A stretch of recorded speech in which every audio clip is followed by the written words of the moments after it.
Assalamualaikum warahmatullahi wabarakatuh teman-teman. Bertemu lagi dengan saya Pita Helsantri pada mata kuliah Filosofi Pendidikan Indonesia. Materi strategi dalam mewujudkan pemikiran Ki Hajar Dewantara, pendidikan yang berpihak pada murid. Topik 2, demonstrasi kontekstual. Pendidikan dan pengajaran merupakan usaha persiapan dan persediaan untuk segala kepentingan hidup manusia, baik dalam hidup bermasyarakat maupun hidup berbudaya dalam arti yang seluas-luasnya.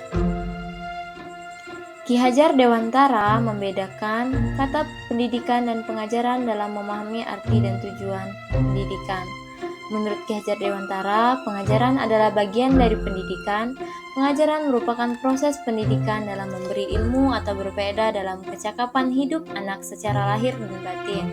Sedangkan pendidikan memberikan tuntunan terhadap segala kekuatan kodrat yang dimiliki anak agar ia mampu mencapai keselamatan dan kebahagiaan yang setinggi-tingginya baik secara seorang manusia maupun sebagai anggota masyarakat. Dasar-dasar pendidikan pemikiran Ki Hajar Dewantara. Yang pertama, mendidik murid sesuai dengan kodrat alam dan kodrat zaman.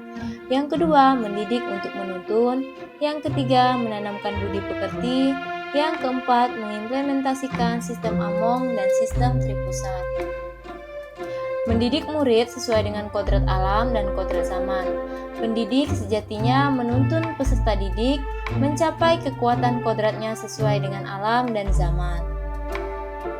Mendidik dengan menuntun, menurut Ki Hajar Dewantara menjelaskan bahwa tujuan pendidikan yaitu untuk menuntun segala kodrat yang ada pada anak-anak, agar mereka dapat mencapai keselamatan dan kebahagiaan yang setinggi-tingginya baik sebagai manusia maupun sebagai anggota masyarakat.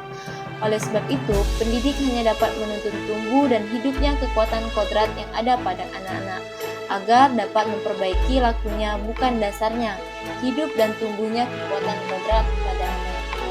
Selanjutnya, menanamkan budi pekerti. Keselarasan hidup peserta didik dilatih melalui pemahaman kesadaran diri yang baik tentang kekuatan dirinya yang disebut dengan kognitif.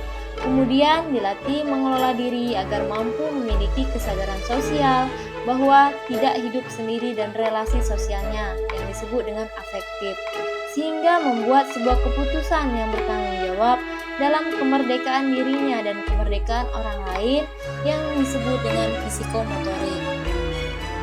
Selanjutnya, sistem Among.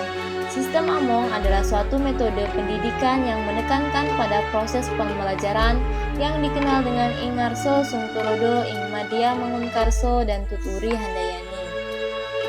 Adapun penerapan pemikiran Ki Hajar Dewantara, pendidikan yang berpihak kepada peserta didik adalah pendidikan yang menuntun peserta didik sesuai dengan kodrat alam dan kodrat zamannya, yang mana pendidikan tersebut disesuaikan dengan konteks sosial dan budaya daerah peserta didik. Strategi untuk mewujudkan pendidikan yang berpihak kepada peserta didik.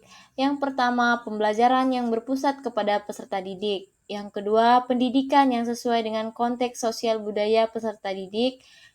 Yang ketiga, kemerdekaan belajar bagi peserta didik dengan tuntunan pendidik. Yang keempat, pendidik bersifat holistik dan dapat memfasilitasi cipta, rasa, karsa peserta didik. Baiklah teman-teman, itulah pemaparan materi dari saya. Sampai berjumpa kembali. Terima kasih.